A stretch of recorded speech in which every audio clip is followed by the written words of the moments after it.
de paz que ao despertar de um novo homem nos induz. Te conclama, irmão, de última hora, a ingressar nesta seara de luz. Te conclama, irmão. Que Jesus nos abençoe, que os espíritos amigos encarregados dos nossos trabalhos, guiados por Deus, Jesus e Bezerra de Menezes, possam nos envolver mais uma vez. É com grande alegria que estou aqui nesta casa que acompanhamos há cerca de 20 anos, pois que tem cerca de 20 anos que viemos morar aqui em Cabo Frio.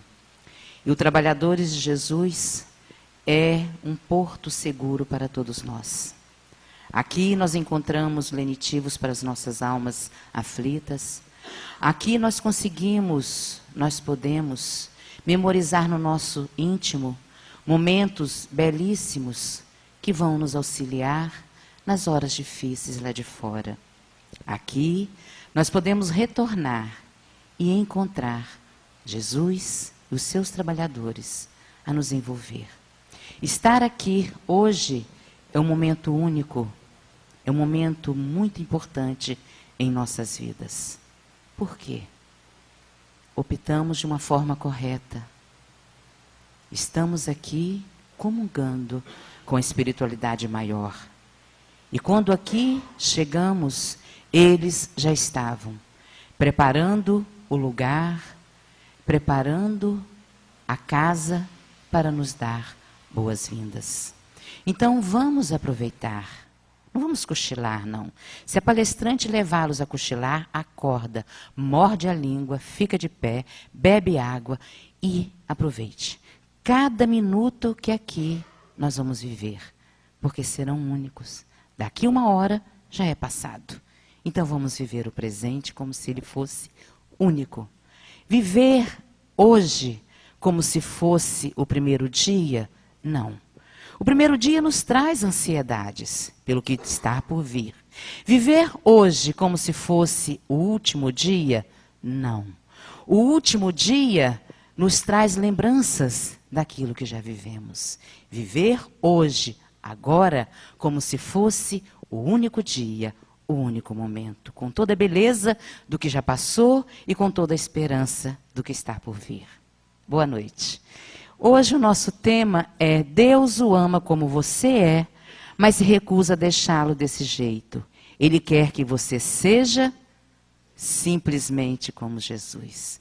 Esse simplesmente, alguns amigos vieram falar comigo, Rora, esse simplesmente, eu tenho 2 filhos. Um já está no plano espiritual.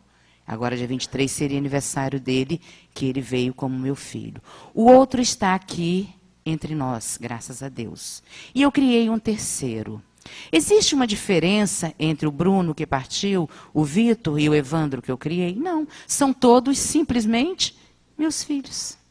Por isso esse tema, simplesmente como Jesus, porque Deus ama a todos nós como Ele ama Jesus. E com o mesmo amor que Ele criou Jesus, na esperança que Jesus alcançasse o que ele alcançou como modelo e guia para todos nós, o governador do nosso planeta, como nos diz Emmanuel no livro A Caminho da Luz, desde o primeiro momento em que espíritos da grandiosidade de Jesus, até mais elevados que Jesus, reúnem-se na proximidade da Terra, para que a Terra fosse o nosso berço. Aqui está a Terra, simbolizando Deus, a criação. Ali, ao lado, está Jesus, nos observando, para que caminhemos cada vez mais para alcançá-lo, que está aqui esperando por todos nós. Está observando tudo. Ele é o governador, ele observa tudo. E quando ele diz, eu e o Pai somos um, é fazendo a alusão à perfeição espiritual que ele alcançou. E ainda nos diz, podeis fazer o que eu faço e muito mais. Deixai brilhar a vossa luz. Então, simplesmente como Jesus, é alcançar a grandeza espiritual que todos nós iremos alcançar, querendo ou não querendo. Um dia todos nós seremos perfeitos. 132 do Livro dos Espíritos. Qual é o objetivo da encarnação? O objetivo da encarnação é alcançarmos a perfeição. Que demore o tempo que demorar.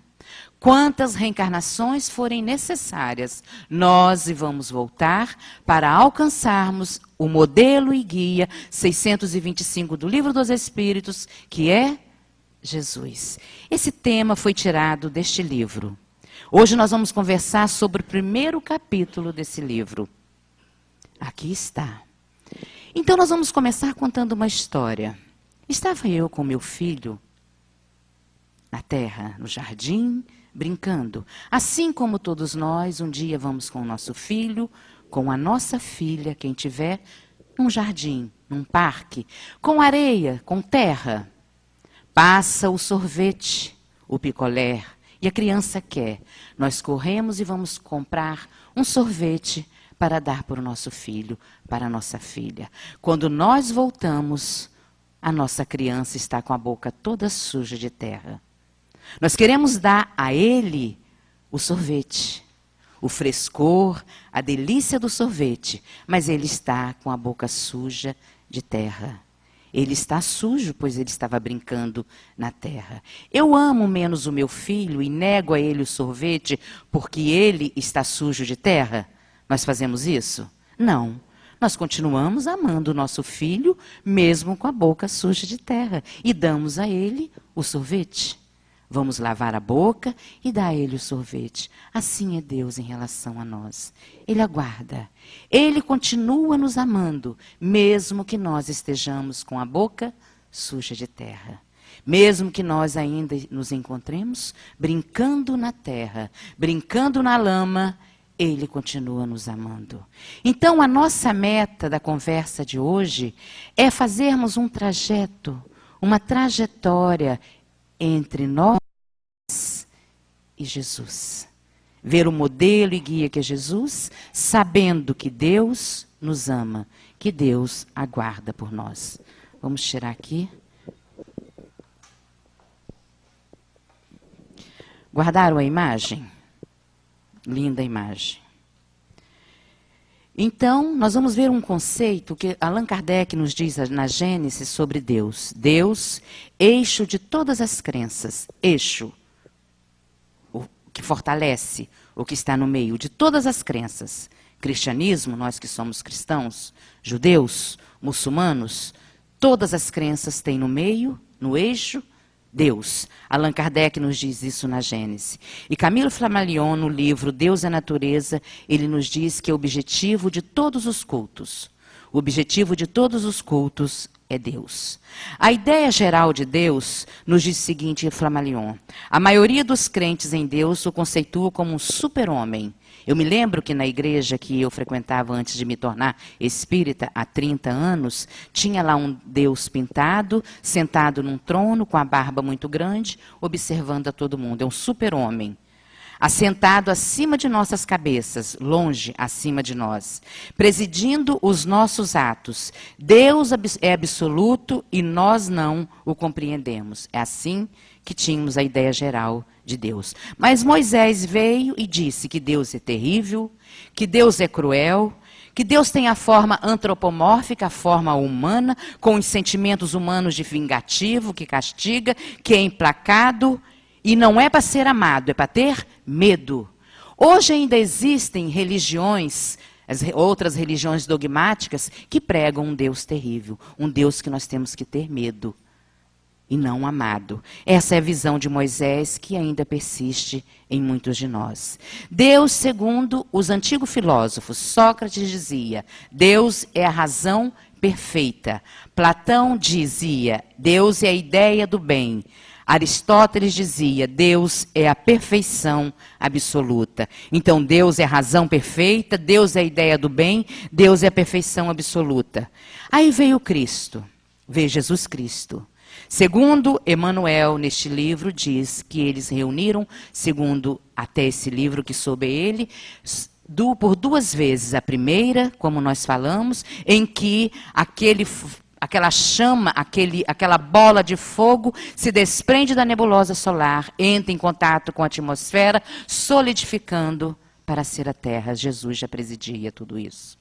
E outra, quando vieram conversar, acertar a vinda de Jesus à Terra como o nosso Messias. Aqui estava, ele veio, encarna ali o Filho do Homem, filho de José, aqui na Terra. Que possamos todos nós, pais, já fomos pais um dia, levar em consideração o amor, a singeleza, a confiança e a fé de José. José, hoje, dia dos pais, né? Vamos pensar nisso. José, quando soube que Jesus estava correndo risco, pois Herodes tinha mandado matar todos os primogênitos, o que José faz? Pega Jesus, pega Maria e foge para o Egito.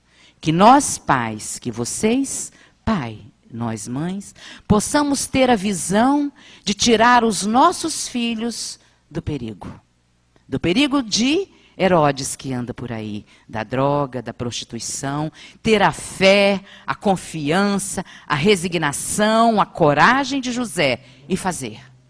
Hoje, dia dos pais, o meu pai eu não o conheci, que Deus o tenha no bom lugar.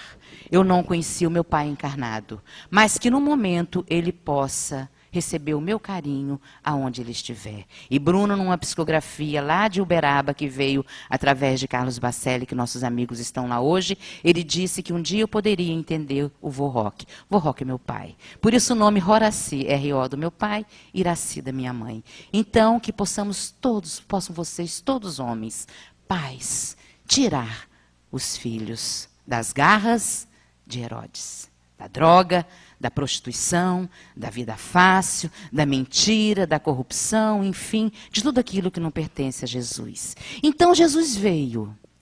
Moisés, nós falamos que Moisés nos mostrou um Deus terrível, cruel, com formas humanas, com sentimentos de vingança, de castigo, implacável e temido por todos nós. Jesus vem e diz: Deus é soberanamente justo e bom e misericordioso. E muitas vezes nós falamos diante da dor que estamos vivendo, Deus não é pai, é pai. E sabe de tudo. As leis divinas estão no universo. Quando nós falamos que as leis de Deus são irrevogáveis, por quê? Não que ele não possa modificar essas leis. Ele pode, se ele quiser. Mas elas são tão perfeitas que não precisam passar por mudanças. As nossas leis orgânicas necessitam, porque elas não são justas, muitas vezes, nem boas e nem misericordiosas. Mas as leis de Deus, elas são irrevogáveis, porque elas não necessitam de mudanças, de forma nenhuma. Então, Jesus vem e nos diz: Deus é justo, bom e misericordioso. Pai que estende a sua proteção sobre todos os seus filhos. Deus para ser amado e não temido. Amar, ainda disse, amai a Deus sobre todas as coisas e ao próximo como a ti mesmo. Amando o Deus, isso está na Gênesis de Allan Kardec. Amando ao próximo como a nós. Amando a nós, nós seremos com certeza um eixo, um ponto de referência para o outro, para que o outro também passe a se amar, e automaticamente eu estou amando o Deus que está dentro de mim e o Deus que está dentro do outro também, visto que não existe diferença entre nós.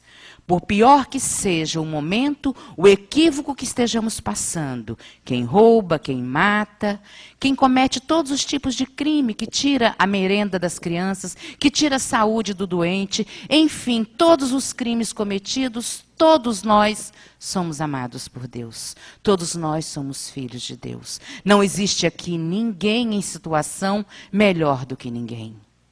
Ocupamos muitas vezes uma posição que vai nos dizer que estamos naquele momento ou pelo status, ou pela situação financeira, ou pela beleza, enfim, por isso, aquilo outro. Estamos num momento em situação melhor do que o outro. Mas todos nós somos crianças que sujamos a nossa boca com terra e Deus quer nos oferecer o sorvete. Com o mesmo amor, indiscutivelmente.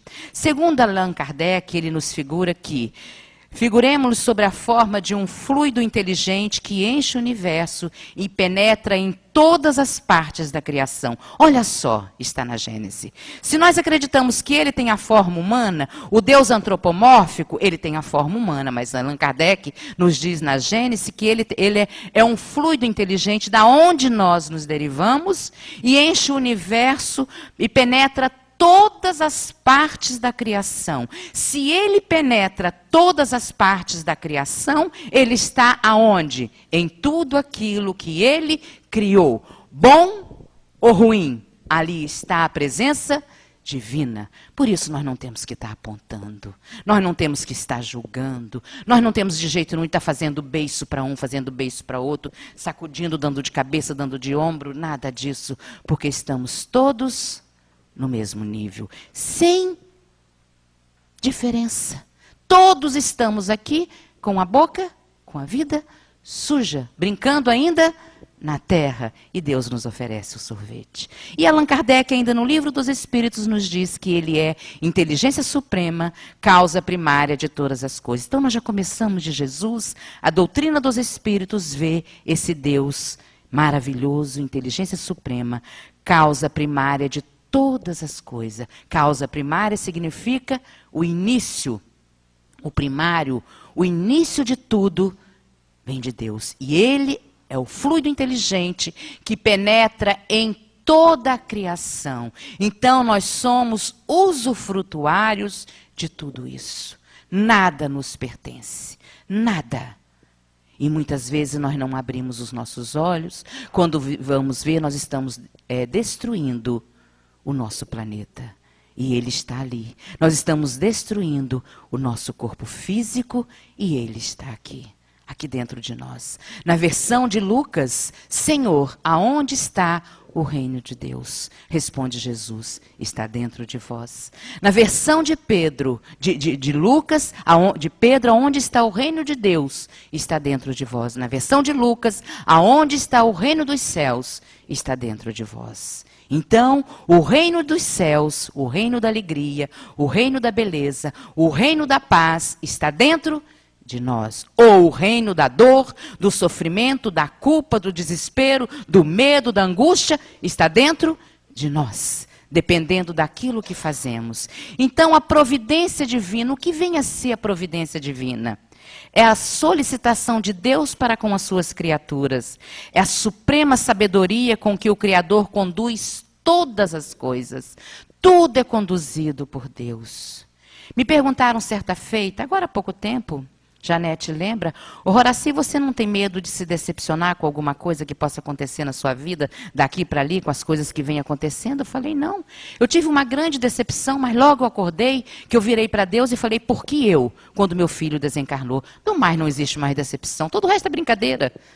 Essa foi uma grande decepção, mas a gente tem que entender que a suprema sabedoria com que o Criador conduz todas as coisas. Todas as coisas. Como nós temos ansiedades, como nós ficamos agitados, como nós temos preocupações, e Deus está conduzindo tudo. Nós somos usufrutuários de tudo isso. E nós, muitas vezes, como usufrutuários, destruímos a nossa paz interior e destruímos essa terra grandiosa que Ele nos deu para que aqui alcançássemos a perfeição através da reencarnação. Divaldo Pereira Franco nos conta que um dia ele estava fazendo a barba, nós vamos falar um exemplo rápido sobre a destruição, ele estava ali se barbeando, ele olha ao lado e vê um espírito e pergunta para ele, o que você está fazendo? O que você quer? Eu estou vendo você fazer a barba. Sim, eu estou fazendo a minha barba e qual é o problema? A torneira aberta. Você vai ter que responder por esta água que está escorrendo aí. Você vai ter que responder por esse gasto. Daí em diante ele passou a fazer a barba com um copinho de água. Ele molha ali o pincel e passa aqui, ele molha ali e passa aqui. E é verdade. Somos usufrutuários de tudo isso, nada nos pertence. É o cuidado constante de Deus, a providência divina. É o cuidado constante. Você está com a boca suja. Você está com o seu corpo sujo. Você está com a sua mente suja e Ele está cuidando. Ali atento para que nós possamos melhorar toda essa sujeira e Ele nos entregar o quê? O sorvete da paz. O zelo ininterrupto, ele não interrompe. Se ele interrompesse, se acontecesse alguma coisa em nossas vidas que não fosse a não ser pelo nosso livre-arbítrio, eu vou decidir, em vez de ir pela direita, eu vou pela esquerda, o problema é meu. Mas questões sérias em nossas vidas, ele está ali. Se acontecer, nós achamos assim, não era para ter acontecido, então Deus cochilou? Vem aqui Allan Kardec nos diz que é ininterrupto, o consolador invisível. Joana nos diz que quando nós oramos, nós nos aproximamos de Deus. E quando nós fazemos o bem, Deus se aproxima de nós. Olha a diferença, gente. Quando nós oramos, nós nos aproximamos dele. Quando nós fazemos o bem, que é a prática da oração, ele se aproxima de nós. É o consolador invisível. O anjo que vela por todos os seus filhos. O farol aceso no meio da noite para a salvação dos que erram, e é verdade. Podemos estar no caminho do erro, o farol está ali. O modelo e guia está aqui nos induzindo. A boa nova veio, o evangelho de Jesus veio, e nós muitas vezes nos desviamos. E Jesus nos disse, estamos nele como ele está em nós. Palavras de Jesus. Mas nós preferimos ainda a terra. Mas Deus, ele quer que nós sejamos simplesmente como Jesus. Enquanto nós escolhemos a terra, ele tem uma oferta maravilhosa para nós. Ele envia essa oferta.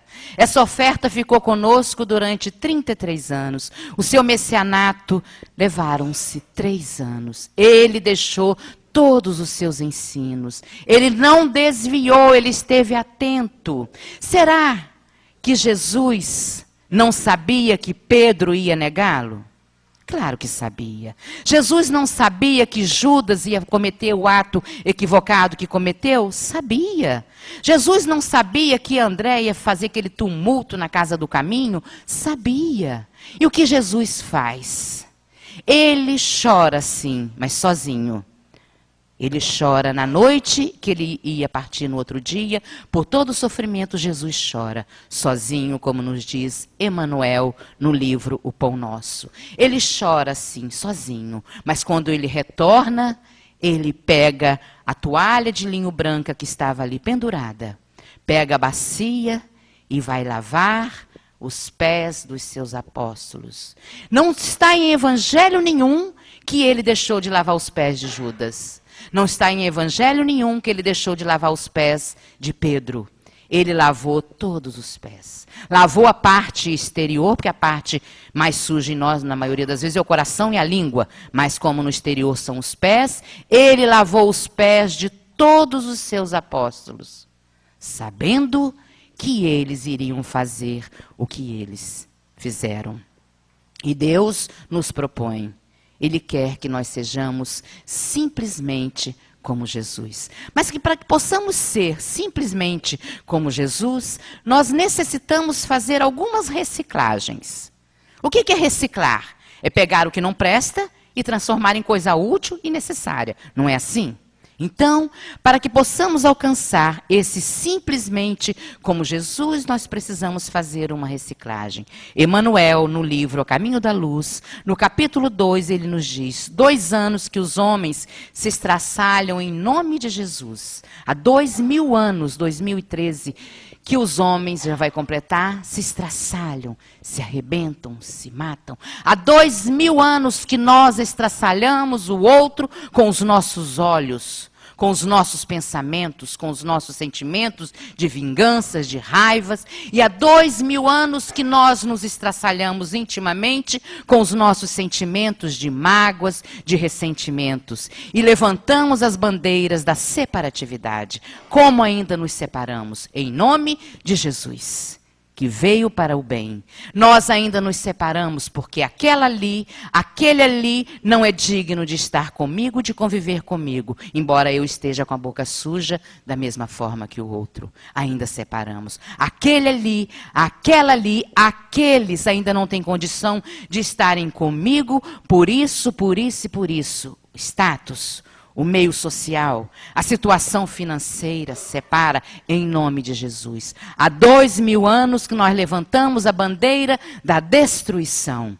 Destruímos a alegria do outro, muitas vezes com palavras rudes, destruímos a nossa alegria, o nosso otimismo, ainda mantendo em nós o sentimento de pessimismo, embora Deus nos oferece o quê? Um modelo e guia e espera que um dia nós sejamos simplesmente como Jesus. Há 2000 anos que nós incendiamos sim, o nosso lar, muitas vezes o nosso lar, com os nossos filhos, os nossos esposos e as nossas esposas, noras e sogras, genros e sogras e sogros, cunhados e cunhadas, porque ali estamos nos incendiando há 2000 anos em nome de Jesus. Há 2000 anos que nós incendiamos o nosso coração, a nossa mente. Há 2000 anos que trucidamos um ao outro, com a maledicência, com a fofoca, em nome de Jesus. Em nome dos seus ensinos que eram ensinos que não eram da separatividade, da destruição, de incendiar, nem de trucidar. Os ensinos de Jesus são ensinos de quê? De perdão e de amor. De perdão e de amor. Massacramos esperanças em todos os corações, em nome dos ensinos de perdão e de amor. Sendo que os ensinos de Jesus vieram para que pudéssemos nos reformar, como nos diz Emmanuel no capítulo 12 desse livro. Esse livro é maravilhoso. Quem não tem, compre. Ele é maravilhoso. E o capítulo 12, ele diz o seguinte: de suas lições inesquecíveis decorrem ensinamentos para todos os departamentos da existência planetária. Dos ensinos de Jesus não é fora de moda, não é piegas, não são fora de modas, não são infantis, nada disso, são atuais. Os ensinos de Jesus são atuais. E ele vem moralizar o homem no sentido de renovar os institutos sociais, no sentido de renovar os institutos do educandário, no sentido de melhorar os institutos políticos, no sentido de melhorar os institutos religiosos. Os ensinos de Jesus, eles têm que ser executados, vivenciados, para alcançarmos o modelo e guia que é Ele em todo lugar que nós estamos. Ele vem para reformar a humanidade com a transformação moral, continua Emmanuel, com a transformação moral dos homens dentro de uma nova era de justiça econômica e concórdia universal. Enquanto não houver essa justiça econômica e a concórdia universal, o reino de Jesus ainda não se instalou na terra. No livro Pão Nosso, na lição 90, ainda o nosso Emmanuel. Ele tem, como nos diz João Batista, ele tem na sua mão, ele tem uma pá na sua mão, limpará a sujeira e ajuntará o trigo no seu celeiro, mas queimará a palha com o fogo que nunca se apagará. João Batista. Ele traz uma pá. Jesus foi chamado de príncipe da paz, de Messias, do Salvador, o pastor e o mestre. E João Batista, filho de Isabel. Filho de Isabel, que na hora que Maria chega até ela, eu sou Mariana de carteirinha, né, de Janeira. Eu sou Mariana de carteirinha, e quando Maria vai avisar sua prima Isabel que ela estava no seu ventre, o nosso Messias, ele mexe no ventre de Isabel, utilizando a mediunidade de Isabel, olha para nossa mãe Maria e diz: Ave Maria, cheia de graças, o Senhor é convosco. Bendita sois vós entre todas as mulheres, bendito é o fruto do vosso ventre, o nosso Messias. E ele diz que Jesus tem uma pá na mão para limpar a terra. Qual é a terra que ele tem que limpar? Aqui. A terra dos nossos corações. E tirar o que não presta e colocar aqui a moral, a integridade, os seus ensinos. Educar o homem, como ele nos diz aqui, o fogo que nunca se apagará, porque no momento que nós compreendemos os ensinos de Jesus, essa boa nova de Jesus, ele não se apaga de forma nenhuma, ele será para sempre. E nós vamos ver que vem casar direitinho com o que nós estamos falando, a parábola dos talentos. O Senhor age como um homem, isso está, Jesus nos vem dizer em Mateus 15, 14 e 30. O Senhor age como um homem que, tendo que fazer uma longa viagem fora do seu país, chama os seus servidores e a um dá 5 talentos, a outro dá 2 talentos, a outro dá 1 talento. Cada um de acordo com a capacidade de cada um. A cada um ele deu um talento de ser médico. Vamos ver em nosso lar qual é a lição que nós recebemos ali sobre a medicina. A outro ele dá o talento de ser artista. Existem os filmes pornô, os livros pornô, e deu o talento de ser artista. A outro ele dá o talento de ser músico. Aí vem as músicas A, O, E, que são as vogais, e nós vamos ver tantas músicas belíssimas como tem aí os nossos CDs. Jailton, nossos CDs da Célia, do Ala e por aí adiante. A outros ele deu o talento dos educadores, a outro o talento do fisioterapeuta, para consertar onde nós estamos com dores. A outro do empresário, a outro do bancário, a outros dirigentes de casas religiosas, dirigentes de escolas, dirigentes de municípios, dirigentes de países e por aí adiante. Então, de acordo com cada capacidade de ser um bom cozinheiro, de ser uma boa cozinheira, de ser uma excelente mãe, um excelente pai. Então, quando ele volta, ele chama aquele que ele deu 5 talentos e pergunta: o que fizeste com os 5 talentos que eu te dei? Senhor, empreguei, trabalhei, multipliquei, aqui tem 10. Bom e servo és tu, porque multiplicastes os seus talentos. Aí tem os nossos talentos. Cada um de vocês, dos 2 planos da vida, eu, principalmente, vamos analisar qual foi ou quais foram os talentos que nós recebemos. Com certeza são mais de 5. Com certeza são. Aí ele chama o que recebeu 2. Que fizeste com os talentos que eu te dei? Senhor, empreguei, dei aos banqueiros, multipliquei, aqui tem 4. Bom e fiel servo, terá em dobro aquilo que recebeste. Aí chama um. O que fizeste com o talento que te dei? Tive medo, Senhor, porque o Senhor quer colher onde não plantou, quer receber onde não tens para receber. Coloquei debaixo da terra e aqui tem o seu único talento. Servo infiel, te pego o único talento que te dei. Mas então ali, o que menos recebeu é o que menos terá. Então vamos prestar atenção nessa trajetória de deixar a terra e pegar o sorvete, a paz, a alegria que Deus nos oferece para alcançarmos Jesus em relação ao talento que nós recebemos ou aos talentos que nós recebemos. O que nós estamos fazendo com esses talentos? Santo Agostinho nos diz, no Evangelho segundo o Espiritismo, que nós vamos ter que responder por todos eles. Todos, principalmente hoje, pais, com aqueles que te entreguei na sua guarda, para que tu encaminhasse ele. E o que fizeste com o meu filho que estava sobre as suas mãos, sobre a sua guarda. Santo Agostinho nos diz no capítulo: honrai o vosso pai e a sua mãe. Então, vamos imaginar o seguinte, como nos diz o livro. E se por um dia Jesus fosse eu, fosse você, fosse você. Se por um dia os nossos sentimentos e as nossas emoções passassem a ser dirigidas pelo coração de Jesus. Vamos começar a modificar. E se por 24 horas Jesus acordasse em sua cama, calçasse o seu sapato e fosse cumprir a sua agenda, nós ficaríamos com vergonha? Estaríamos do lado. Seu chefe passaria a ser o chefe dele. Com exceção de uma coisa, nada mudaria em nossas vidas. Eu continuaria sendo Horaci, com circunstâncias iguais, horários inalterados, problemas pendentes da mesma forma. Somente um detalhe modificado. Seria Jesus no meu lugar. Nós reagiríamos da mesma forma ou seria de forma diferente?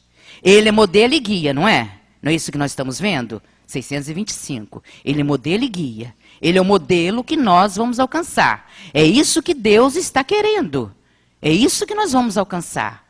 Então, nós reagiríamos de forma diferente na nossa vida? com o coração dele, os sentimentos e as emoções dele. Quando alguém viesse nos falar alguma coisa, nós faríamos cara feia. Eu nunca vi em evangelho nenhum que Jesus brigasse com os outros. Nos vendilhões do templo, mas existem ainda algumas controvérsias. Mas Jesus se alterou? Jesus não se alterou. Como os sentimentos e emoção dele, seu coração ganhasse um dia de folga e sua vida fosse dirigida seguindo o coração de Jesus. Nós conhecemos Jesus através do seu evangelho. Vamos pegar Lucas, que Lucas foi o único que nos relata sobre Maria, pois que ele veio depois de Jesus, ele foi contemporâneo, mas ele não conheceu Jesus, ele foi conversar com Maria e traz tudo. A vivência de Maria, leiam Médicos de Homens e Médicos de Almas, um livrozinho de quase 700 páginas que a gente lê em 3 dias. Maravilhoso. E Chico Xavier disse que é realmente aquilo. Dizia a vida de Lucano. Então ele vem e relata para nós as prioridades dele governando as nossas ações. Qual era a prioridade de Jesus? O bem e o amor. A igualdade, a solidariedade, a fraternidade e amar ao próximo. Seriam essas. O amor dele guiando suas decisões e seu comportamento. Nós vamos ver no capítulo 15 do Evangelho segundo o Espiritismo, fora da caridade não há salvação, o item 3. Quando ele nos disse, aqui está a ética de Jesus que nós deveríamos seguir. Bem-aventurados, disse ele, os pobres de espíritos, ou seja, os humildes. Somos humildes. Vamos ver lá no livro dos Espíritos que o maior obstáculo para que o bem se dê na terra é o egoísmo e o orgulho. Somos simples e humildes, pobres de espíritos, ou somos orgulhosos? Outra ética, outro caminho de Jesus. Porque deles, do simples e humilde, é o reino dos céus. Bem-aventurados os que têm o coração puro. Bem-aventurados os que são brandos e pacíficos, porque eles herdarão a terra. Brandos, somos brandos ou somos como a água fervendo? Somos pacíficos ou gostamos de ver o circo pegar fogo? Achamos que somente Hitler fez guerra.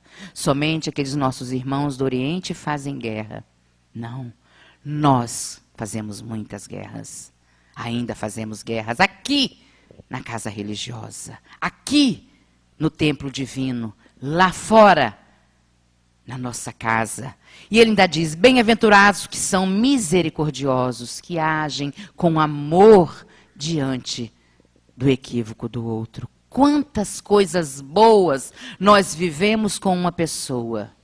Sou casada há 37 anos. Quantos momentos a gente passa num relacionamento de 37 anos, com 5 de namoro, vai dar 42, não é isso? Então, quantas coisas difíceis nós passamos. Mas o dia do casamento foi o dia feliz. Hoje eu estava ouvindo na Rádio Rio de Janeiro, falando sobre as algemas da felicidade. É verdade. Quem ouviu a Rádio Rio de Janeiro hoje? Então, nós podemos ter aquele momento feliz, para que esse momento nos fortaleça no decorrer da nossa vida futura.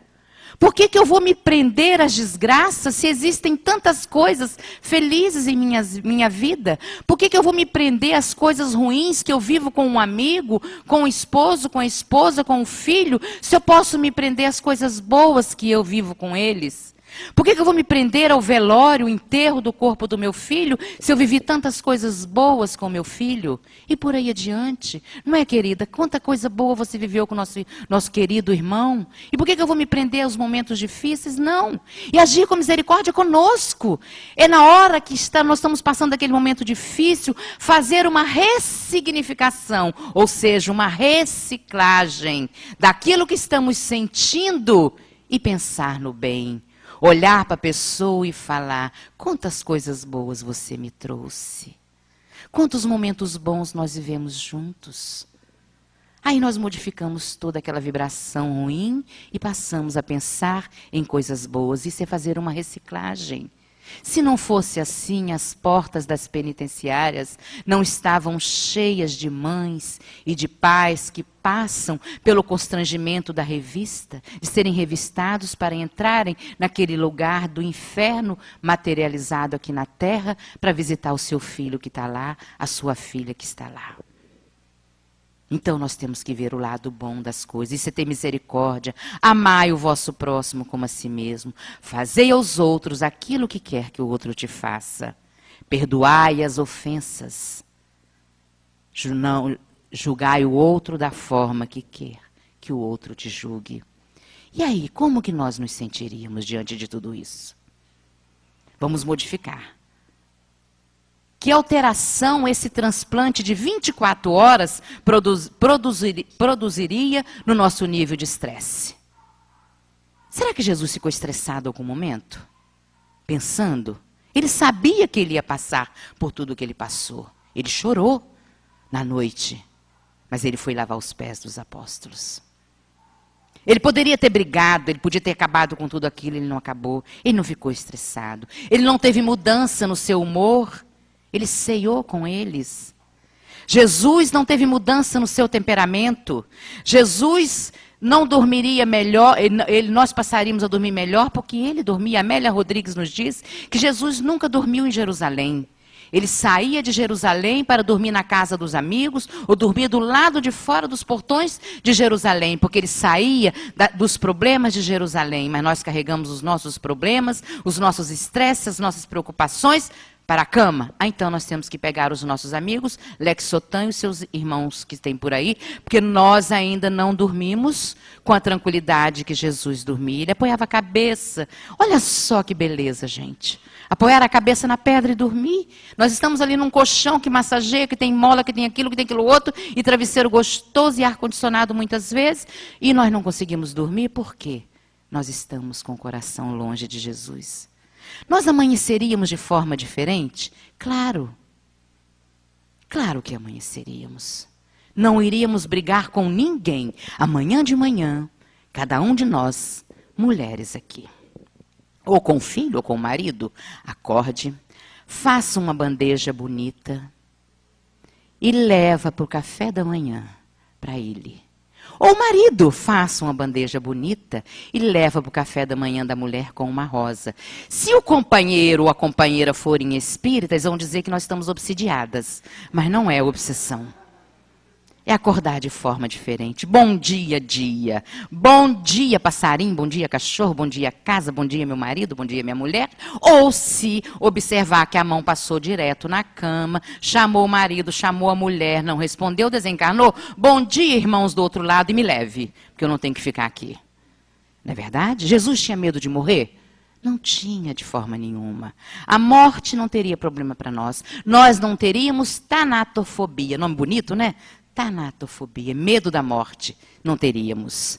E reações ali fora, junto com as pessoas que nos atendem, de forma nenhuma. As pessoas notariam de mudanças em nós? Se fosse médico, diria que nós estávamos ficando loucos. Logo passaria um remédio, porque na visão do outro seria isso, ainda mais assim.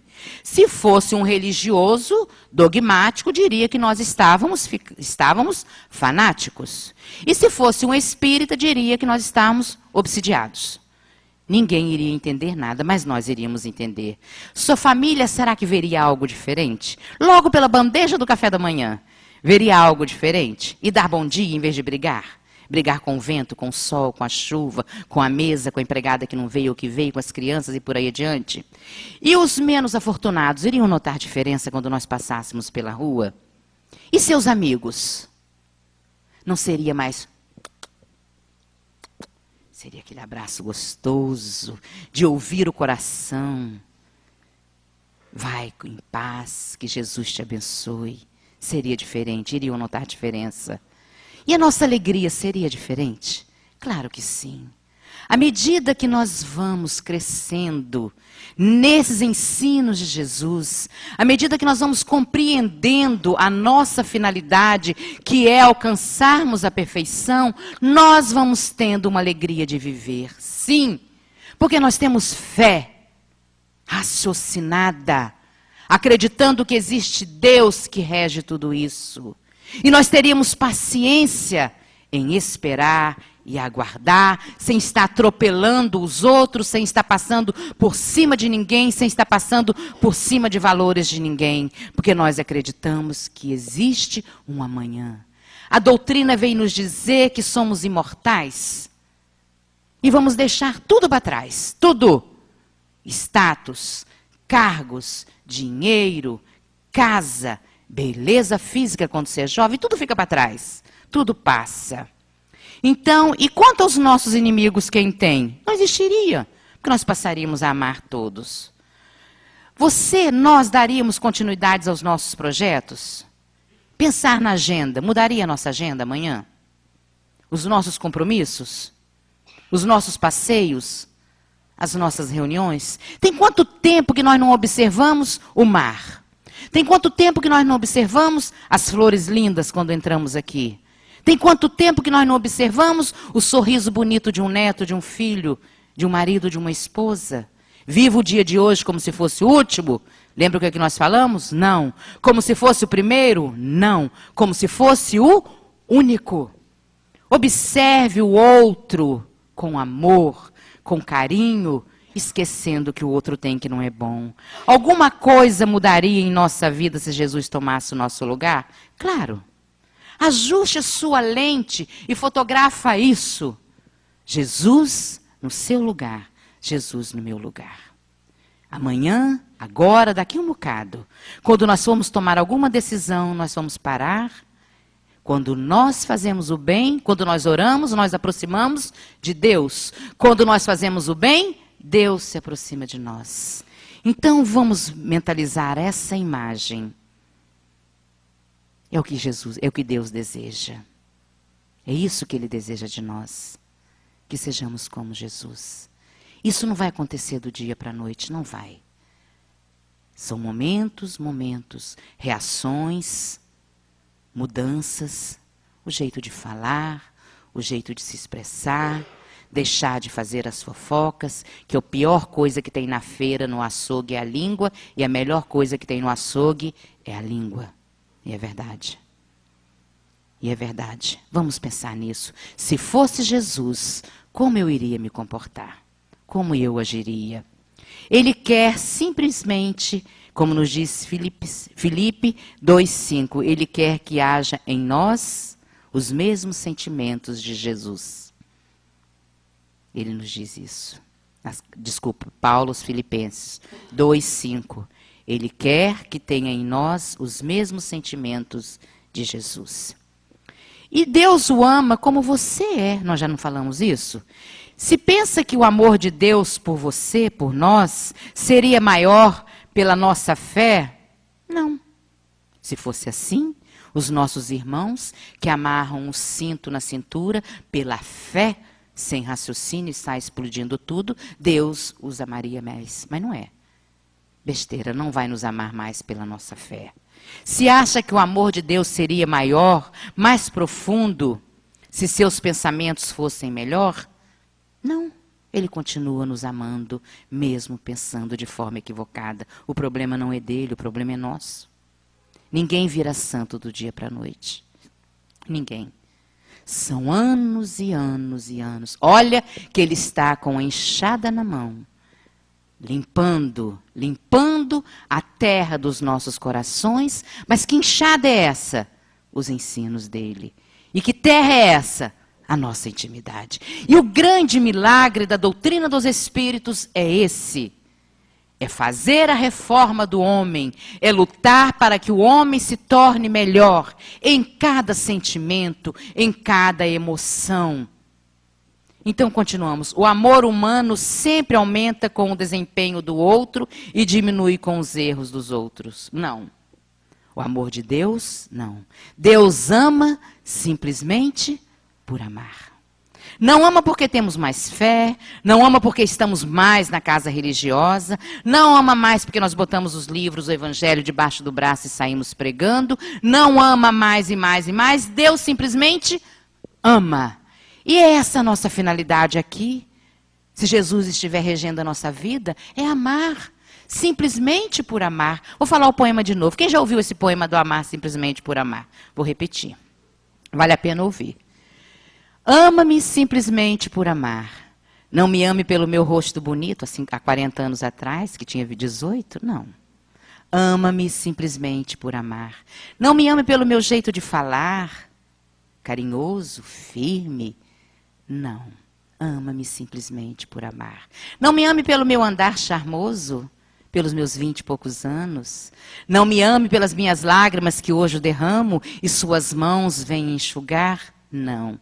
Ama-me simplesmente por amar, porque amanhã, quando não mais o meu rosto tiver a mesma feição dos 20 anos, quando não mais eu falar como eu falava, quando não mais caminhar como eu caminhava, quando não mais eu chorar, porque cresci, amadureci, não necessito mais chorar, há de me amar sempre porque me amou, simplesmente por amar.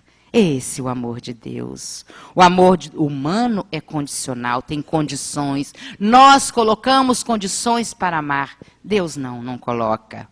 Isso não acontece com Deus. Ele ama exatamente como nós somos. Ele nos ama.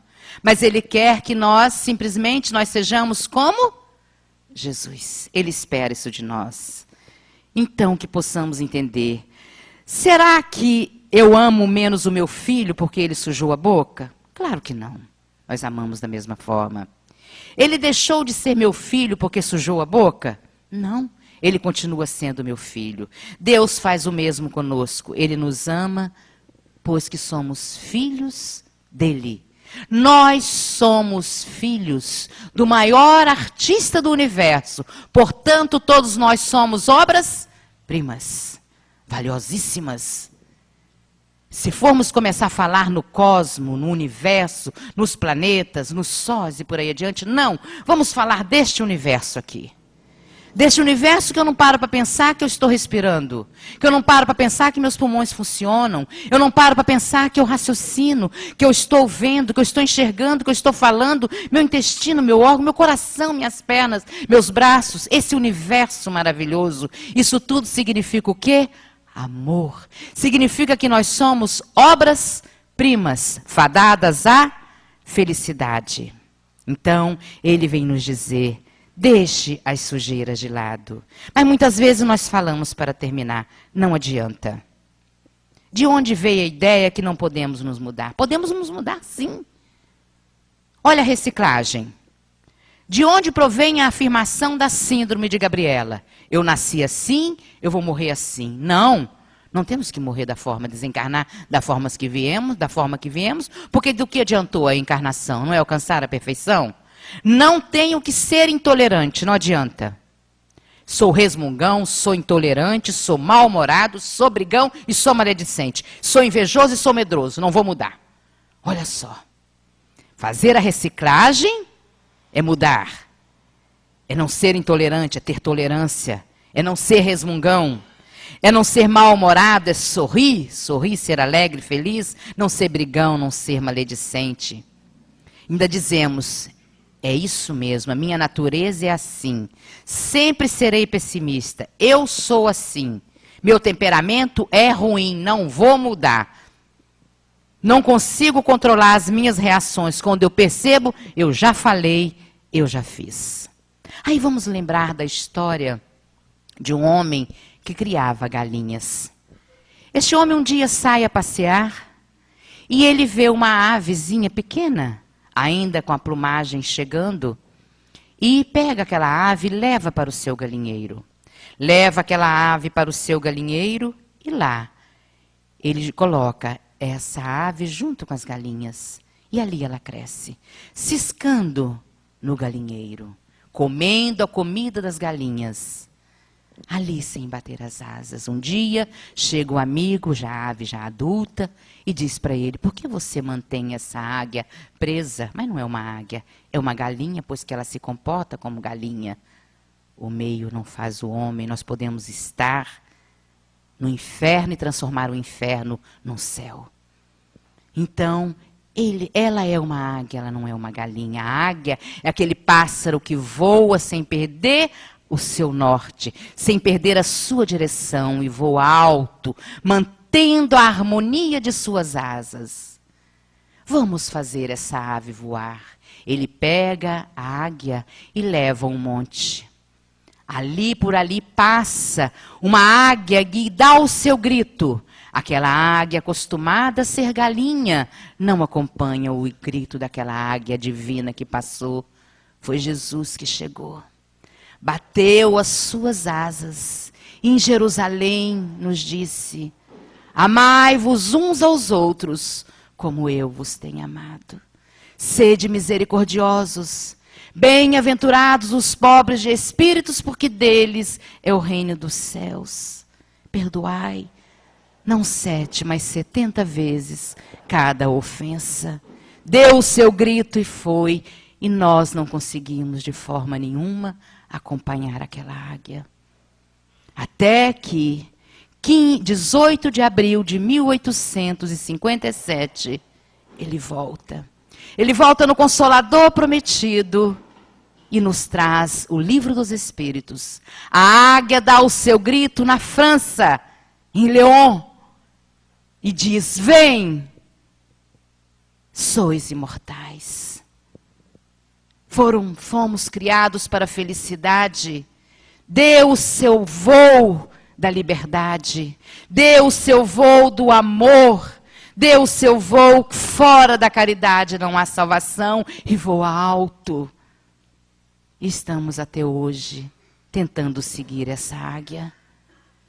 Que possamos, a partir de agora, ouvir esse grito de amor. E a partir de agora, nas nossas decisões, dizer como Jesus se comportaria. Que possamos todos nós ter a certeza. Eu vou dizer para vocês, diante da vastidão do tempo e da imensidão do universo, é um imenso prazer para mim dividir este planeta, dividir este momento, dividir esta cidade, dividir esta casa com vocês. É um imenso prazer. Que possamos, cada um de nós, nos unir neste universo, nesta casa, nesta cidade, neste planeta, e a partir de agora dizer ao outro: eu amo você. Muito obrigado, senhores. Muita paz a todos.